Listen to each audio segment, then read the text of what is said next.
was always kind of taught to dream big and think like a leader. How can we hack the system? We are producers to its core. We're makers. That was that moment where I was like, yes, like this was a big one to put us on the map. Creativity is messy. Perfect is boring. That to me is good creative. That to me is success. You can see talent in people. We want to go create the next best brand in the world. This is who we are and this is what we do. This is Creatives Off Script.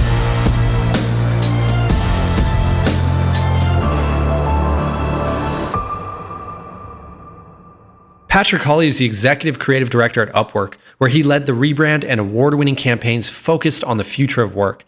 Prior to Upwork, Patrick has truly done it all, from working at some of the most recognized brands in the world like Apple, Harley-Davidson, and Uber, to sharpening his creative skills at leading agencies like RGA and AKQA, to collaborating with Steph Curry and helping him launch his own content platform. Welcome to our show, Patrick. Thank you so much. Happy to be here. Really excited to talk to you. I mean, all things future of work, creative teams, how the world is evolving. This is stuff that I live and breathe every day. So really excited to have a lot of questions around that. But typically on this show, we like to learn a little bit about your story first, how you got to where you were. So I want to start off with a question. What did you want to be when you grew up, when you were a kid? I wanted to be a doctor. Long story short, I grew up in an environment where it's like you become a lawyer or a doctor or nothing. And so my dad was in law, so I thought I'd rebel and become a doctor. But in college, I realized that I hate chemistry. And so I, at the same time that I found out I hated chemistry, found out that you could be something that wasn't a lawyer or a doctor. And that thing could be creative. And so I ended up... I think it was 3 years into my college career, completely shifting gears and doing a 4-year comms degree in about 1.5 years. So that brought me to at least the front doorstep to where I am today. That's super interesting. And I think you're the first person I've interviewed that, was going to school for something as opposite of the creative industry as becoming a doctor or a lawyer, and decided halfway through your educational experience that you wanted to become a creative role. How was that? And I think from there, you initially stepped into a PR role was your first job. Is that right? Yeah, that's right. I was down in Philadelphia at a party of all things. Go figure, in college at a party. But I met somebody there who... she said her major was music industry management. And I was like, it blew my mind. And that was like a major someone would do. Because I always loved music. I love kind of the creative field, obviously. And so I just started badgering her. I was like the most annoying person you could ever have met at a party because I wouldn't like leave her alone. I was like, tell me more about how you do this. And she ended up introducing me to a really wonderful woman named Sue Zimmerman. She goes by Susie, and she started way back in the day. She started a PR firm called Magnum PR, and she was instrumental in acts such as Nine Inch Nails and Marilyn Manson and The Prodigy, and she was gracious enough to take me under her wing as a PR a writer, and so I worked alongside her and her team to help people know who the hell we're trying to promote. But since I was at the bottom of the barrel and totem pole and everything else in that office, I was given the things no one else wanted to work on. So the first thing I ever worked on was the Jim Rose sideshow, which is like one of those sideshow things you see at a circus where like guys hammer nails into their faces and like lay on, beds of snakes and stuff. And that's what I was pitching. That was my first ever writing gig, was pitching the Jim Rose sideshow. I imagine if I were to do it again, it would be a lot of fun. I think I was just like really happy to just kind of like be involved in something that was creative, and be doing it in a place like New York City that I was like, just in awe and totally stoked. But I feel like it would be a fun brief right now to go back and revisit. That's for sure. And so you started in PR, then you got into copywriting, eventually worked at RGA and then Apple. Just tell me about that stretch of your career and what you discovered about yourself during that time. So yeah, the bridge that kind of brought me from working in PR to working in creativity was my mom actually found a flyer at my school for this thing called the Portland Advertising Federation Collaboratory, and it's basically where you apply and they pick 2 writers, 2 art directors, 2 designers, and 2 planners. Or aspiring, planners, writers, art directors from graduating classes around the country. And so I ended up getting one of those 2 seats for a writer based on a completely fabricated book that I just pulled out of my ass. So I was like, okay, cool. Maybe this stuff is easy. Turns out it's not.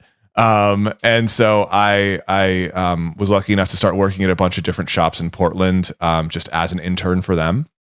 And then ended up moving up to Seattle for a quick stint and met a woman named Mira Crisp, who was one of my creative directors there. And she kind of took me under her wing. And when she went to RGA, she took me with her.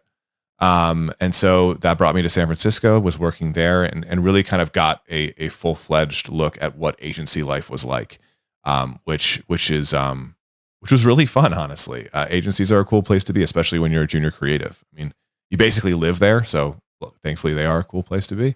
But yeah, I ended up working on a bunch of different fun tech-based brands. I mean, it was a RGA San Francisco, so a lot of the clients there were tech-based.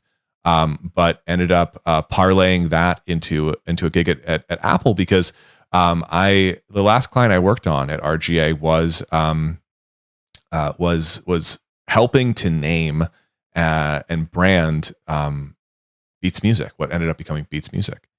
And well, as the story goes, Apple ended up buying Beats Music and folding it into Apple Music. And then to do that, they needed to kind of do a whole lot of rebranding and kind of strategic thinking around, what their voice was going to be and all that kind of stuff. And so I was actually through a good friend, Keir Smith, who worked at Apple, he brought me in to do an interview and ended up going well. And I helped write a lot of the copy that, was to, merge those 2 brands and help, Apple become, they're very cool, especially now today. But at that time, especially iTunes didn't see themselves as such. And they were especially up against a brand like Beats. They needed a lot of, legwork around that. So I ended up being one of the people who put that legwork in to try and, meld those 2 brands into one Apple Music as it is today. Yeah. Cool project to work on, really. And I think it's come out well, right? Yeah, no, it's done pretty well. Yeah. And I also saw that you have a photography background. Is that right? I have a photography background like the cook in Ratatouille has a background in cooking. Where essentially like I kind of look like I know what I'm doing, but there's someone else behind the scenes really actually doing it. And I kind of fell into photography. And I was actually working with Steph Curry for a number of years, helping him build a content platform to address his fan base in China. And through that, we needed a lot of assets taken. There was no one to shoot it. So I ended up basically self-teaching how to shoot. And then as luck has it, the same representation that represents Steph also represents Giannis Antetokounmpo, who is a very, very wonderful, gracious individual. And we had a great time together. We ended up spending about 2 weeks or so together in China. And then after that, his agent, Alex, ended up asking me, hey, we need to do this campaign for, it was a deodorant company. He's like, do you want to shoot it? I was like, I mean, I guess. And so I ended up basically calling all of my photography friends, being like, can you please teach me how to do like proper lighting and how to, everything, literally everything. And so I ended up shooting that campaign for Giannis. And funny story, one of the photos I actually took of Giannis that day is how I met my wife. She ended up seeing it on the explore page of Instagram, and she slid in my DMs and she asked me out for a drink. To which I obviously said yes, and here we are today. But I wouldn't say I have a background of photography. I'd say that I've dipped my toe in, and there are obviously much more talented folks out there in the world than me. But I just kind of I grabbed a paddle and rode, as they say. Yeah, there's so much to unpack. There's so many stories there. But I want to start with Steph Curry. How did that come about? How did you get connected with him? And what were you creating together? After Apple, I kind of wanted to get back into the agency world. I felt like I was still kind of a young creative. I didn't necessarily have the breadth of experience that I kind of wanted before I went brand side. And so I wanted to go back into agency world, and I wanted to start kind of like grinding again and starting to, make work for different brands. So one of the recruiters from RGA ended up going over to AKQA, and she ended up reaching out, and she's like, "Hey, do you want to help work on the Jordan brand at AKQA?" I was like, "Absolutely, I do, 100%." And so that's what I did. And I went over there and was working with some really great creatives, Dave Ruiz and Jan Barczykowski in particular. And I was working with them to do a content platform. To do a lot of things, but one of them was a content platform for the Jordan brand. And so at that time, I ended up taking a motorcycle ride with a guy who he was like the boyfriend of this girl who the girl I was dating at the time was shooting, because she's actually a photographer. And we ended up going on this motorcycle ride, and I'd never met the guy. But we were at a gas stop, and he was like, "Hey, I really need to find a place to go watch to watch basketball." And I was like, "Okay, cool, man. Like, we're going to be, we're in the middle of nowhere right now. We were just going through like Yosemite, but let's go find a place." And so we ended up finding this tiny little bar. It's like the only bar in this tiny little town. And we go in, and he like sprints to the door. He was so excited. And I'm like, okay, like maybe he has to go to the bathroom, or like maybe he's just really into basketball. Turns out super into basketball, and particularly super into Steph Curry. And I was like, looking at him, just kind of in awe at how stoked he was about like this game and how invested he was. I was like, he must have like his life savings on this game or something. Like, there's no reason why someone would be this excited. But then, obviously whenever you meet somebody and you're kind of spending those first few hours with them, the conversation of, "Oh, what do you do?" comes up. And he asked me, and I was like, "Well, I work for this ad agency. We're doing a content platform for the Jordan brand right now." "What do you do?" He's like, "Oh, I work with Steph Curry, and I'm building a content platform with him. We should probably talk." And so that led to me getting introduced to Steph and his team, and spending 2 years working alongside them, building this platform, capturing content for it, and creating what ended up being one of the first celebrity-led content platforms in China. Wow. Yeah. I believe that was built on WeChat, right? It was built on WeChat. Yeah. We wanted to use something that was like didn't require somebody to download a whole new app, Mm-hmm. And WeChat being the most ubiquitous app in China, it felt like a pretty easy decision. If you're enjoying Creatives Off Script, make sure you check out Angle on Producers podcast, hosted by Emmy-nominated producer Carolina Grappa. With over 80 episodes released, the podcast shines a light on the unsung heroes behind your favorite movies and shows. Through her guests, Carolina demystifies the age-old question, what exactly does a producer do? By giving you an honest glimpse into what it's like to walk in a producer's shoes. These time capsule conversations help others, especially women, navigate their own paths in the industry. Past guests include formidable producers such as Eva Longoria, Lynette Howell-Taylor, Molly Asher, Stephanie Elaine, and many more. Find Angle on Producers wherever you get your podcasts. You are listening to the Creatives Off Script podcast.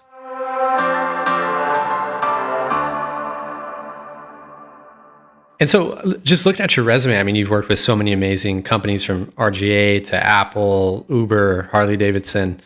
How do you describe the way that you work? I mean, it seems like you are touching so many different creative outlets throughout your career, and you're not that old, right? Like you've been at a lot of different places. So how does that work? I wouldn't necessarily suggest it. It runs you pretty ragged, but my kind of thesis on or like kind of like my North Star when it comes to determining, next moves and all that kind of stuff is really, is there a story to tell? Like how deep is the well for creative storytelling? And for that, I look at the core of each of these brands. And so like, if you look at all the brands that I've worked for, they tend to have a pretty deep well, if you will. So for Apple, for example, it's all about, the narrative is about creativity. And in terms of Apple Music, it was like creativity and discovery, which are like really rich territories to play in. If you think about Uber, it's all about connecting people to each other, to their cities, to goods and services, whatever. Harley Davidson is all about freedom, which is, as American as apple pie and also a pretty deep well. But the one that was most exciting to me was my current job at Upwork, which is it's about work. All of those things that I just spoke about are compelling and rich territories to dig into. But when you think about work, it trumps all of them, and that comes for many reasons. But you think about work, everybody does it. Everybody has a deep tie to it for the most part. Some people, including myself, even define a part of their personality based on what they do for a living. And so that's a really, really fucking deep well to pull from. And it allows us to make everything from, we made our own coffee last year. We ended up winning an ADC for that, which is awesome. To making, our most recent campaign that features a dead CEO who's singing a musical about how the old ways of working are dead. So I think like for me, everywhere I look for like how deep is that well, and also at the same time, how willing is that organization to dig into that well. Our CMO Melissa Waters, when she came on, her and I had a one-on-one the first week she got here, and she was talking about how great work is made on a stool with 3 legs. The first one is a brand worth talking about. So that's really like that well, right? The second is a team that can make great work, and which is my responsibility. And then the third is a permission structure throughout the organization to make that great work. I think she just said something to the effect of like, welcome to the third leg of the stool, which I was like, sick, you're the best. But I really look for, it took her kind of like saying that to realize that, oh, that's what I've been looking like. That's how I kind of make my judgments on kind of what the next move is and my trajectory professionally, if you will. Yeah. And let's come to the present here and talk about you getting a job at Upwork. Super interesting story. I believe you were working as a freelancer on Upwork as a creative director to help them with their rebrand. Would love to hear how that came about. I have been a serial monogamous with all of my like career choices up until that fateful day I decided like freelancing is what's up.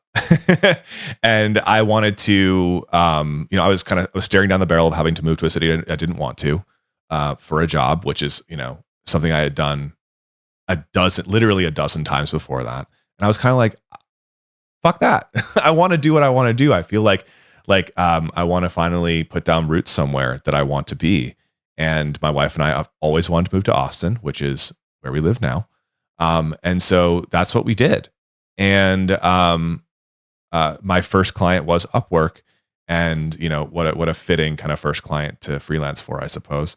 But I came on, and that was for, as you said, to help with their rebrand.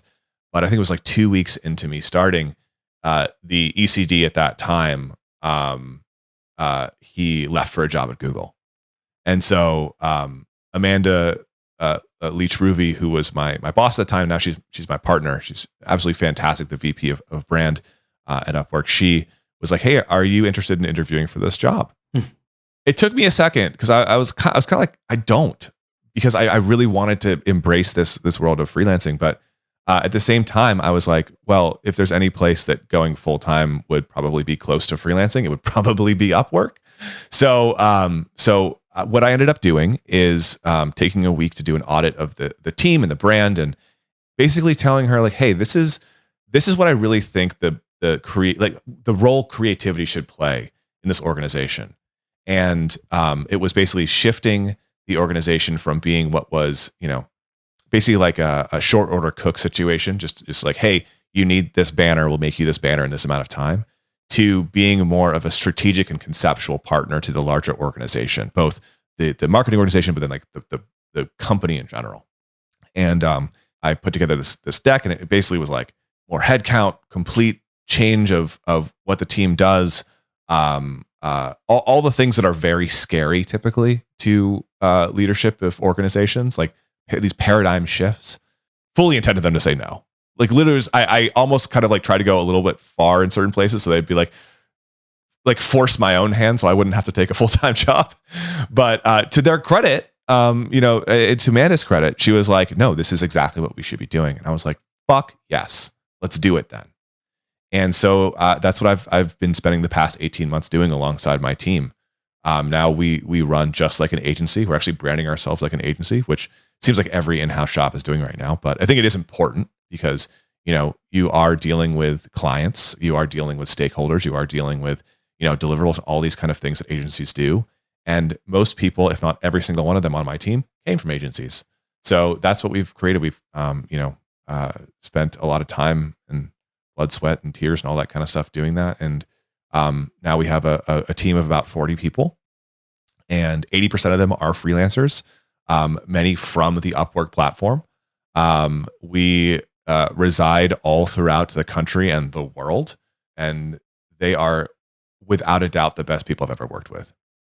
Yeah, I think that's fascinating and makes total sense that 80% of the team is freelance.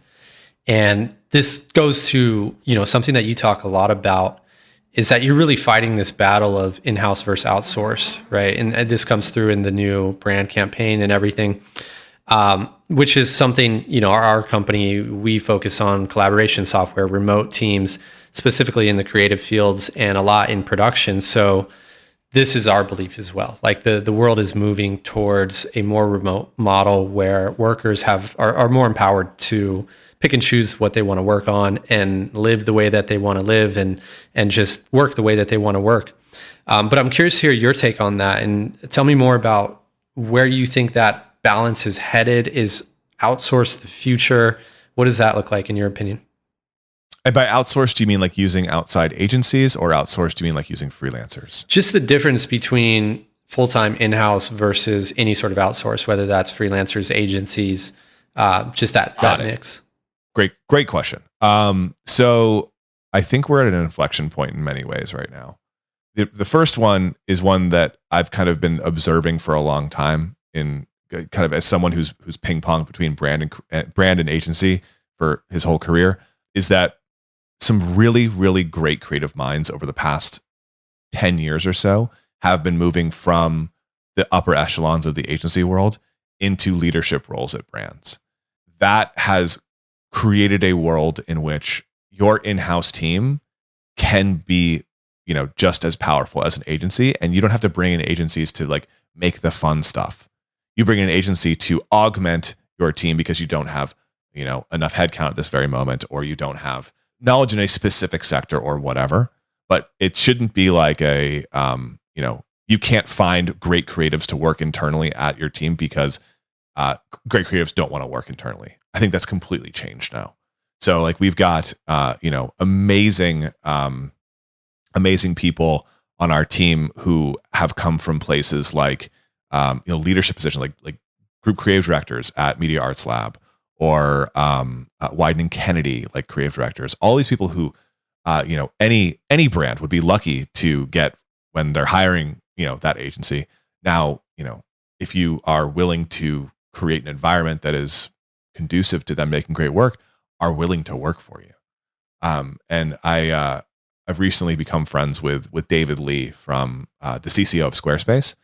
and he had an illustrious career in the world's biggest agencies before he went over brand side. And over the past 10 years at Squarespace, he has built a team of, I think it's about 75 that they make everything in-house. 100% of everything they make, from banners to Super Bowl commercials, is in-house. And so it absolutely can be done. It just takes time to earn the trust of creatives and to be putting out that work that attracts them. Like, for example, our new campaign, when we did it, I had like hundreds of messages in my LinkedIn being like, "Hey, are y'all hiring?" And it was people from like Droga 5 and Wyden, people like you'd really want to have on. So I think, like, first off, you can build an amazing internal team. But second, doing it without thinking that freelance should be a main pillar in which you run that team is setting yourself up for failure. Because a benefit of agency, running the agency model, is that you can fire them if, one, they're not good, or if cost cutting happens, because agencies are very expensive. And so if you can bring on, amazing freelance talent based on needs, you're able to scale up, scale down, do whatever you need to do, and be a nimble internal shop. And so that's why 80% of my team are freelancers. And it doesn't mean that they're necessarily on the team for just, a couple of days or even weeks or months. We have people on the team who have been freelancing for us for 4 years. But it does allow for them to have the freedom to work the way that works for them. Some people on our team, like there's one person who's on our strategy team, Alana, who she works a bit of a hybrid schedule because she runs a farm with her husband. And so, like, they're able to have these kind of ways. They could basically work the way that works for them, to put it simply. And it also allows for brands and people like myself who are running them to properly staff up, scale up when necessary, but also be able to have a dynamic model that allows for us to adapt to, the shifting tides of business. So, I mean, I'm never going to build another team that is not in this way ever again. Producers, are you sick of messy projects, outdated calendars, hundreds of email chains, and lost files? Have you dreamed of one tool that can bring your entire production workflow together in one place? Assemble is the project management platform designed by producers for producers, featuring calendars, task lists, call sheets, asset management, and more. Assemble helps industry-leading production companies, agencies, and brands streamline their content production workflow. Try Assemble today using the code OFFSCRIPT, that's one word, to get your first month free. Learn more at assemble.tv. You are listening to the Creatives Off Script podcast.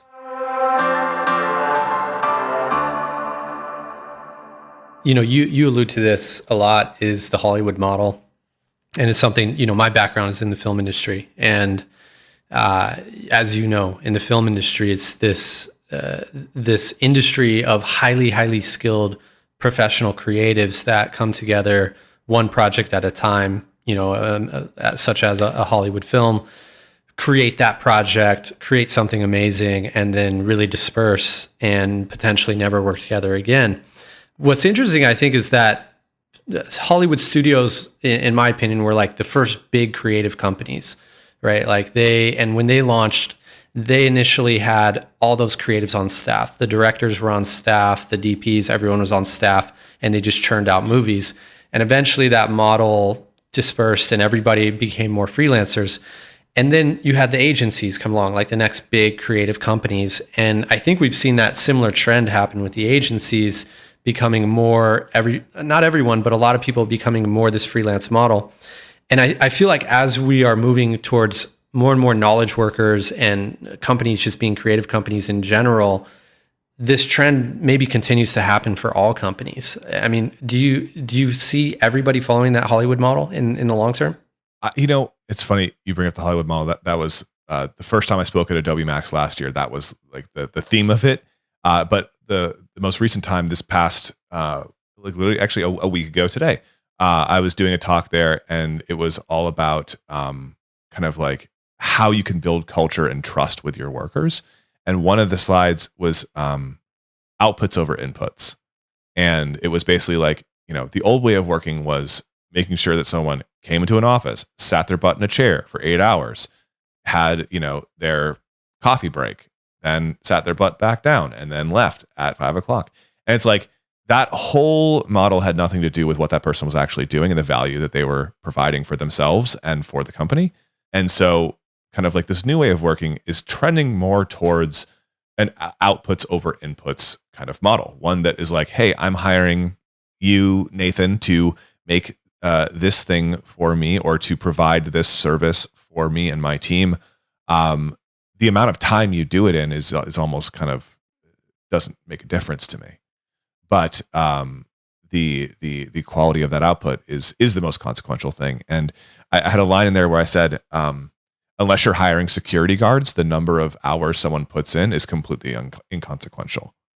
So if you are hiring these knowledge workers, you are going to be able to find a much more economical way of building teams and making great work if you embrace this kind of freelance first model.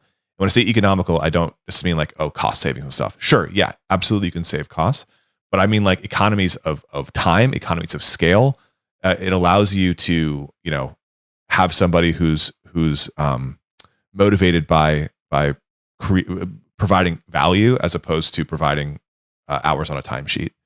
And it also allows you to, provide those economies of scale where your company can scale up like that. If you're used to bringing on freelancers and molding them into your team, and you are working with people like, the folks on Upwork, shameless plug, that have experience working freelance before and come kind of batteries included like that, then you're going to be able to scale up quickly. So it kind of like a more economical way of working sounds really devoid of all emotion and pretty dead, but hopefully it kind of has that depth and nuance that I just tried to explain.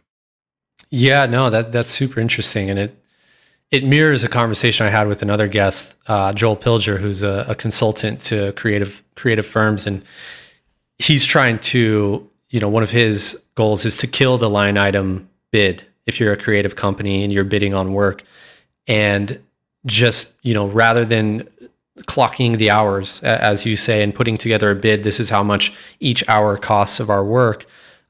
They're not buying that. They're buying the output, right? Like they're buying the final delivery, your creative talent, what's in your portfolio. And it sounds like that's kind of a shift that you all believe in at Upwork as well. And it's really just like shifting to a more economy of trust, right? Like the old model is if you're not here sitting in this seat and I can't see you working every hour of the day, then I'm not getting my money's worth, versus this new model, which has been driven a lot by remote work. That is super well put. And I'm definitely stealing economy of trust. That's amazing. Yes. Like 100%. And that's like, I also had another slide in my presentation that just said, work is not adult daycare. Like work is when people come together to make something that is greater than the sum of its parts. It's not somebody looking over your shoulder and saying, Nathan, did you put in your 8 hours today? That's not, no one actually wants to work like that. That seems almost dystopian, just the way that I said that. And so, we want to, encourage this world that is where work rises to our potential, not the other way around, and where people can find, growth and fulfillment and value, both in what they can give to people, but also what they're giving to themselves in the way that they work. Because if you have that trust, that unlocks all the rest of that. 100%. And economy of trust, it's all yours. As long as I see it on a billboard next time I'm in New York. And so circling back to your team specifically and how you're running this, 80% freelance, really incredible. A lot of people talk about how do you build a culture with remote work? But I think when people say that, they're mostly thinking about a former full-time team that's now working remotely. I think it takes it to another level when you're not only working remotely, but it's a large percentage of your team is freelancers that may be coming in and out. How do you think about maintaining culture in that scenario? That is the most important thing to me and to my leaders. is like, how are we going to make sure that we create and maintain and grow a culture in a world that is the remote world, that is, so counter to that, at least on its face. When we first went remote, building culture in that world was the equivalent of like Zoom happy hours and these kind of like weird things that were like, oh, the stuff that we used to do, but just now it's on camera and we're apart, and just it rings hollow. I don't know if you've ever done Zoom happy hour, but yeah, they fucking suck. And the reason why, it's because we're trying to take something that was in person and thinking that it has the same effect when you're not in person. And the reality of that is that it's not the same. Going to see a football game, for example, in person versus seeing it on TV are two completely different experiences. But they look similar. But when you actually come down to, like, you have a completely different feeling towards one or the other. And so what my team and myself try to do is to look at all the things that we used to do to build culture, distill them down to why they were actually good, or in some cases bad, and then adapt new ways of building said culture by mapping them back to those values. And so what we ended up doing at the beginning of this year was to create a set of team values that was based on just that, on kind of like the things that really we believe in, that made our cultures in the past great. And it's 5 things. It's kindness, craft, communication, drive, and humility. And, some of those speak directly to, like, you can clearly understand that they're like, let's make great work kind of things, like craft and drive. But all the rest of those have nothing to do, at least on their face, with like making creative work. But when you kind of dig a little deeper, they have everything to do with maintaining an environment in which creative work can be made. And so, we spent a lot of time figuring out what those values are, but then it also allowed us to kind of like start doing things that allowed for us to build that culture. And I'll give you a couple examples, and then I'll shut up.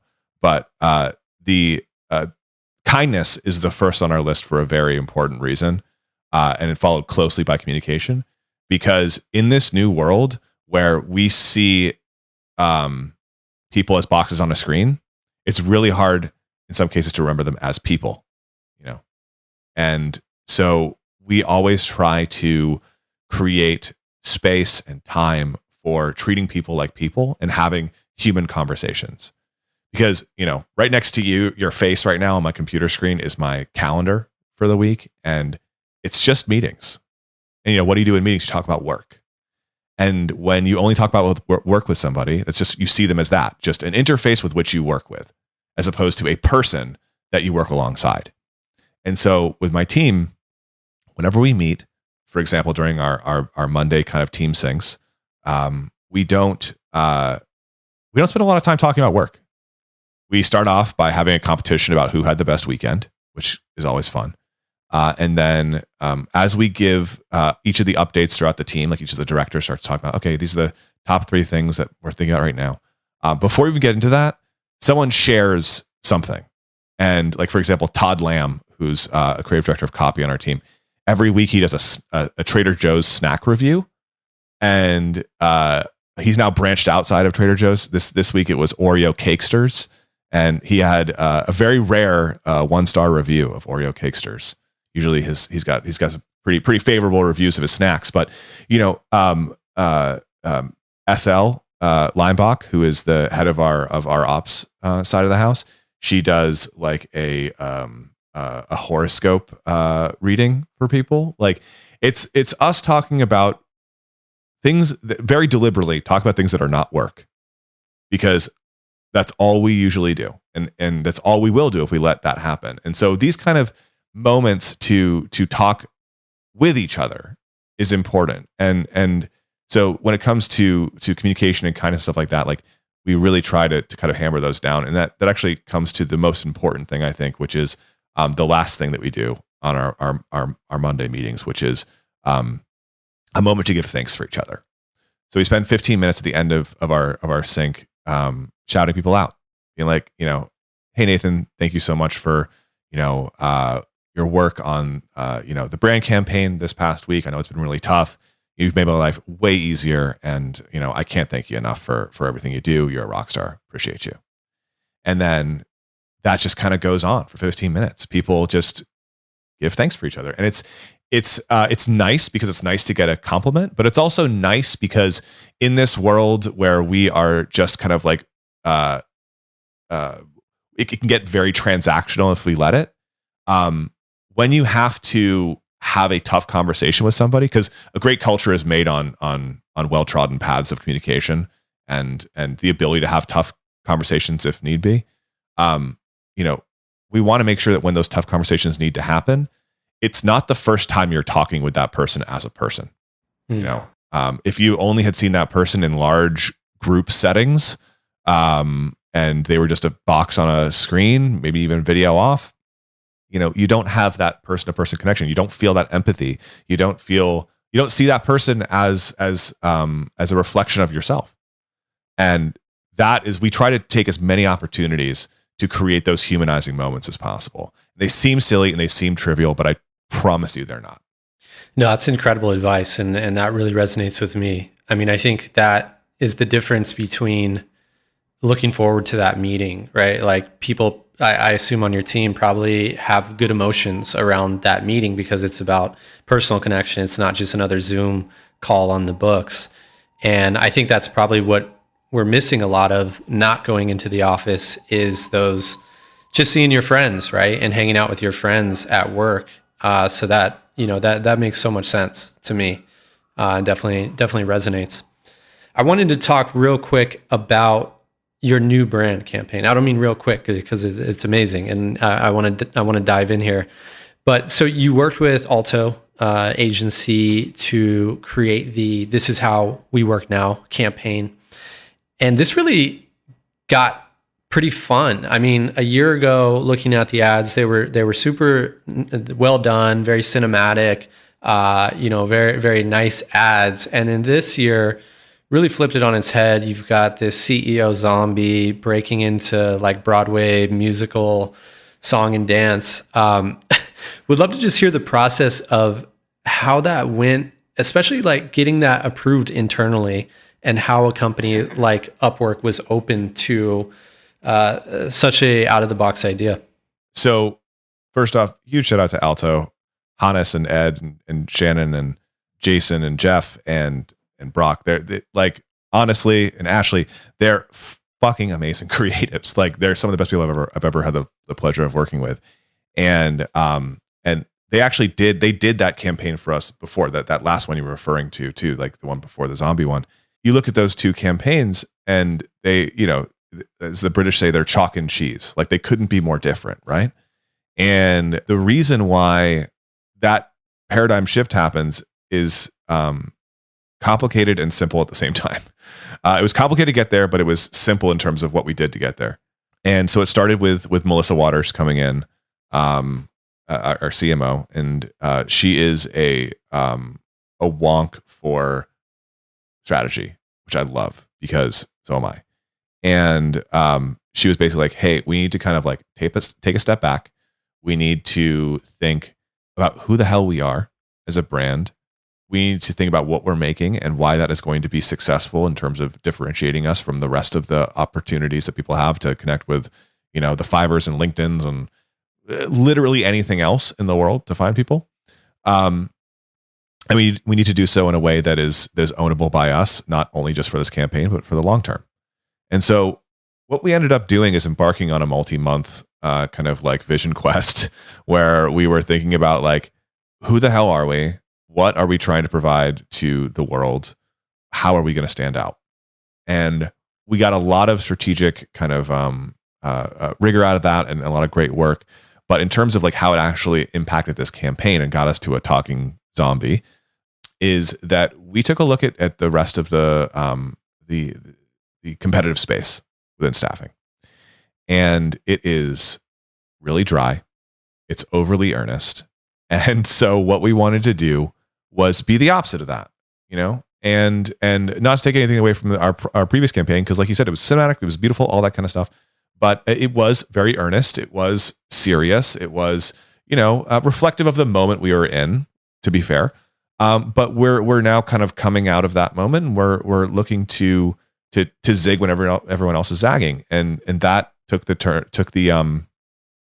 form of Jack McDykel, the singing CEO who comes back from the dead to tell you that the ways that you've been hiring have been wrong all along. And so we were lucky enough to have a fantastic creative team internally and a fantastic creative team over at Alto that worked together to come up with this stuff. And it was the core creative team over there working day to day on this was Jason Bagley, who did all the Old Spice stuff at Wyden. He was an ECD over there. And then the team was Brock Kirby, writer, and Jeff Dreyer as an art director, and they've done countless iconic, very funny campaigns before.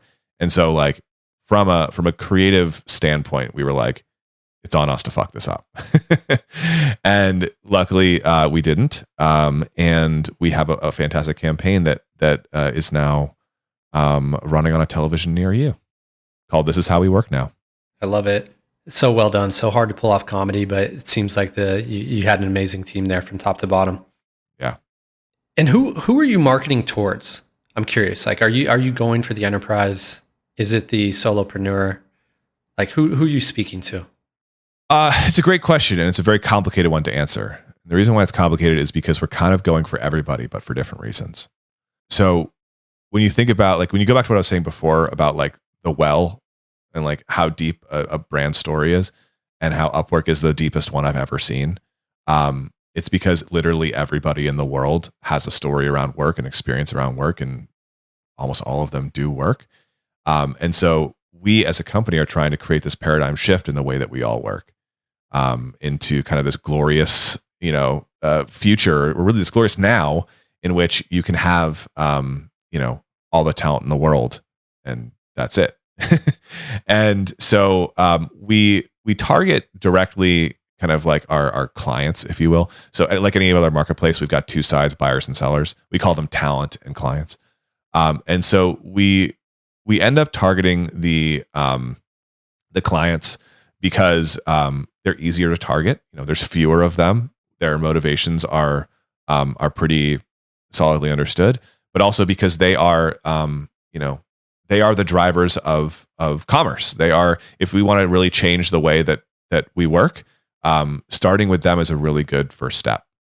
So we do a lot of direct targeting to them, but we never do it without making sure to do it in a way that heroes talent, that heroes the worker, that shows the client, hey, you should work in this way, and the reason why is because great talent is freelancing right now, and they want to work this way. So if you want to keep succeeding in the future, get on board. We'll show you how to do it. Yeah. And I could talk to you about this stuff forever. I mean, this is really what I live and breathe. But unfortunately, I know we're almost at time. So I want to leave with this last question. What is your vision of the future of work look like 50 years from now? I mean, is it a DAO? Is it a fully decentralized system that gets rid of the hierarchy and is just based on contributions and votes? Or is it some hybrid of where we are now? Would love to know what you think that future looks like. That is, I barely know what a DAO is. I know enough to have a conversation drunkenly at an Austin tech meetup, but that's about it.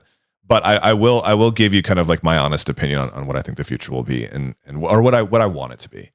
And it's I want it to be free. I want people to have the freedom to make the choices that fulfill them and that allow them to work the way that works for them, and allow us as individuals, but also as a culture, to see work as a means of growth, both professionally, of course, but like personally, and a place in which people can be connected to opportunity no matter where they are. I want like the same way that I grew up in a place where it's like there's basically like two choices of what you were going to be when you grew up. Like I want everybody throughout the world to have a million choices and to have examples of people who have succeeded in those, and coaching and means of finding that work, like Upwork, again, shameless plug. but for real, I think like that's the reason why I'm excited about working here, is because I think like this is the future. Like having a place where people can go and sell their wares, meaning their kind of their intellectual gifts, and being able to do it in a way that that feels equitable and serves not just the person who is paying for that work, but the person being paid for it too, and serving them more than just in the monetary sense. Yeah, absolutely. It's an exciting future, and I think we're going to see a lot of change in these coming decades. But thank you so much for joining us. Really enjoyed the conversation. Thank you, Nathan. Really appreciate it. If you enjoyed this episode, please subscribe and comment to help us spread the word. You can also find more insider content on the Assemble blog, and you can find me on all channels at Nate Watkin. And don't forget, if your producing team is in need of a project management solution, try Assemble today to streamline your production workflow. Our listeners received their first month free by utilizing the code OFFSCRIPT, that's one word, at checkout. You have been listening to the Creatives Off Script podcast hosted by Assemble.